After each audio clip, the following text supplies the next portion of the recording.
தம்பி சொல்லுங்க கவிஞர். ஒரு செய்தியை கேட்டீங்களா? சாத்தா வேத ஓதன கதைன்னு கேள்விப்பட்டிருக்கீங்களா நீங்க? சாத்தான் வேத ஓதன கதை கேள்விப்பட்டிருக்கேன். அது ஆனா சாத்தா ஓதன வேதம் என்னன்னு தெரியுமா? அதெல்லாம் எனக்கு தெரியாது, மறந்து விட்டது.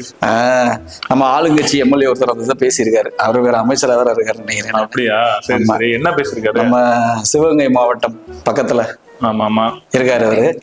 அவர் ஒண்ணு பேசியிருக்காரு. நடந்து முடிந்த முருக பக்தர்கள் மாநாடை பத்தி ஒரு ரொம்ப அது வந்து ஒரு சாதாரண செயல், ஒரு என்னன்னா ஒரு கேவலமான செயல் அப்படின்ற விதமா கூட ஒரு பேசியிருக்காங்க.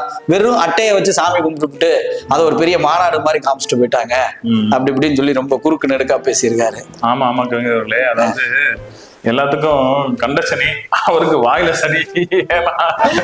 கிட்டத்தட்ட சிவகங்கை மாவட்டத்தில் பிரச்சனைலாம் நடைபெற்று கொண்டு இருக்கிறது இல்ல வல்லவா? நம்ம வந்து அஜித் குமார் தம்பி அவர்கள் மரணம், சிங்கமணியில இது அந்த பேட்டி கொடுத்ததுக்கு அப்புறம் நடந்திருக்கு வரிசையா. சிங்கமணியில ஒரு பள்ளி மாணவருக்கு ஒரு துயரமான சம்பவம் நடைபெற்று அது தொடர்ந்து அந்த இது நடந்ததுக்கு அப்புறம் பாத்தீங்கன்னா வரிசையா நடந்திருக்குது. 7 வயது பள்ளி மாணவன், 11 வயது பள்ளி மாணவன், இப்படி இந்த மாதிரியான உயிரிழப்பு ஆக்குபை பண்ணிட்டு இருக்க நேரத்துல மீடியா முன்னாடி ஒரு பாசிட்டிவா பேசுறத விட்டுட்டு பெரிய கருப்பன் சார் அவர்களுக்கு வந்து ஏன் இந்த வேண்டாத வேலைன்னு தெரியல.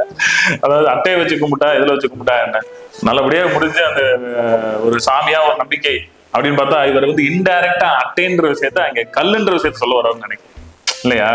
இவர்கள் வந்து தெய்வ மறுப்பாளர். அதனால அவங்க என்ன பேசணும் நம்ம கண்டுக்க கூடாது.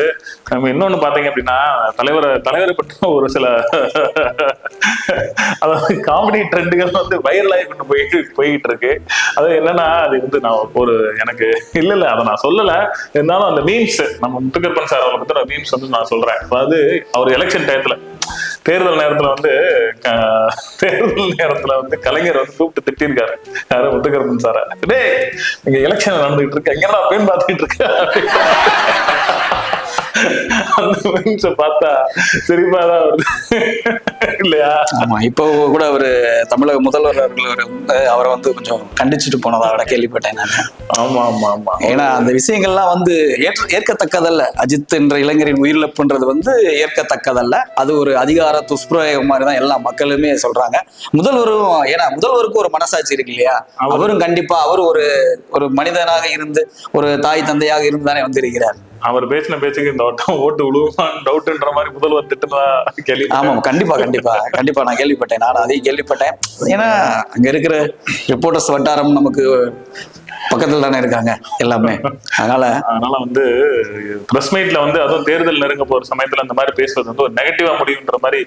முதல்வர் அவர்கள் பாத்தீங்கன்னா அவர் வந்து ஒரு இரும்பு மனிதர். கண்டிப்பா அது கண்டிப்பா அவர் ஒரு அடக்குமுறை ஏவுவார்னு நம்பிக்கை இருக்குது. கண்டிப்பா அவருக்கு போன வருஷம் கூட இரும்பு வந்து 5000 ஆண்டுக்கு முன்னாடி தமிழர்கள் பயன்படுத்தினாங்கன்னு சொல்லிட்டு இரும்பு பத்தின ஒரு தொல்லியல் சர்டிபிகேட் வாங்கினாரு.